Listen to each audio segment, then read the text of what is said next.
last guy I want to talk about that's taken a lot of criticism unfairly is Giannis Antetokounmpo.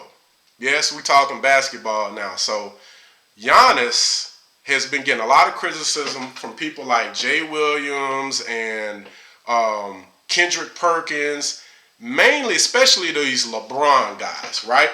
And I think a lot of it has to do with Giannis getting the defensive MVP last year, and he's got MVP 2 years in a row. Especially the MVP though.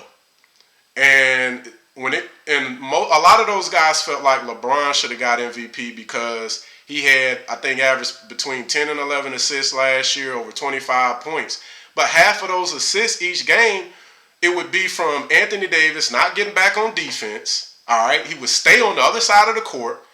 The other team missed a shot, and LeBron would just throw a football pass to the length of the court, and Anthony Davis had an easy dunk or layup. You know what I'm saying? It's not like where James Harden gets his assists where he creates and facilitates to other people.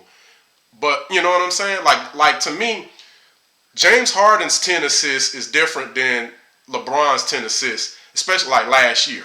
And, you know, again, I feel like that's something that maybe they took in consideration. The other thing, too, is, man, Giannis didn't have another superstar aside, next to him. He still doesn't have another superstar. He has some all-star caliber players, and they got an upgrade in Drew Holiday, but he doesn't have another superstar. The biggest reason why Giannis does not guard the other team's best offensive player, for one, in today's NBA, there are very few teams that have their number one option is a center or a power forward. It is a guards game mostly. You have some small forwards, but most of the time these are perimeter guys that they're talking about.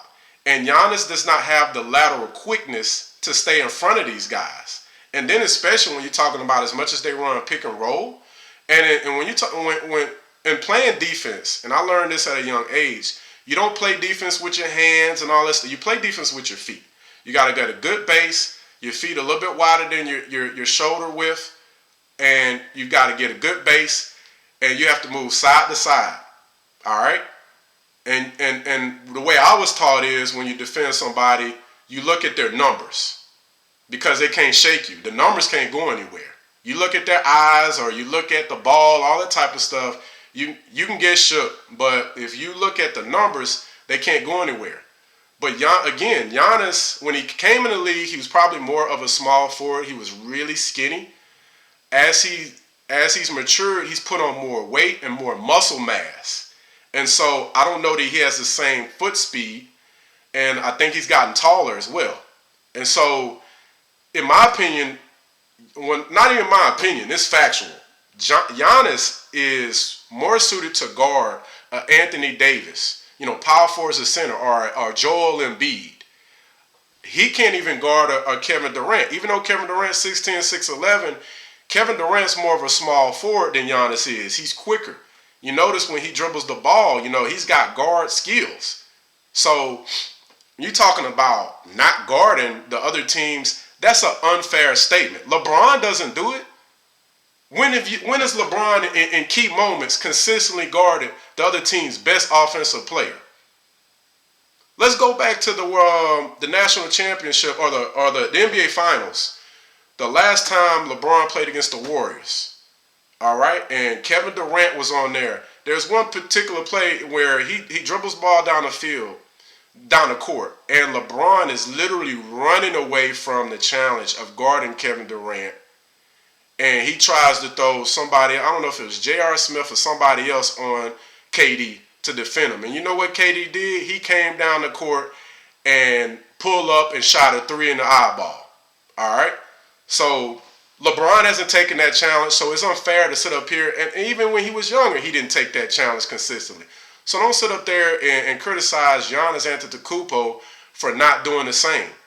There's very few players that are the number one option offensively on their team that actually guard the number one option on the other team, especially if you're talking about position crossing.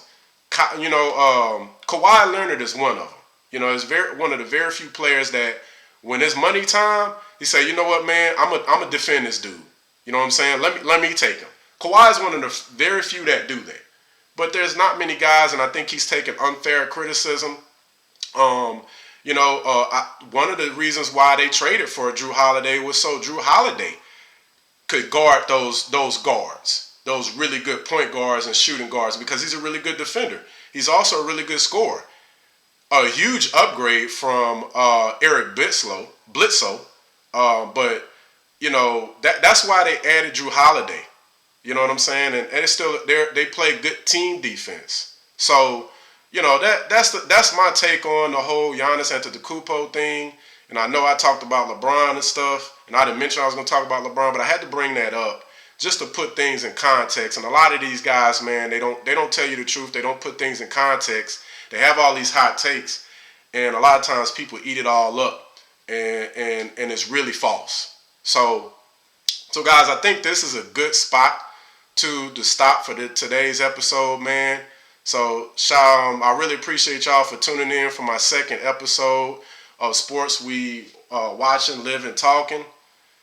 I'm your host, Herschel, aka HersheyR47. That's my Instagram handle. I really appreciate if you guys will subscribe to my channel, leave some comments out there, so you won't miss anything. You'll always get a notification with my next episode. Until next time, y'all, much love. Peace.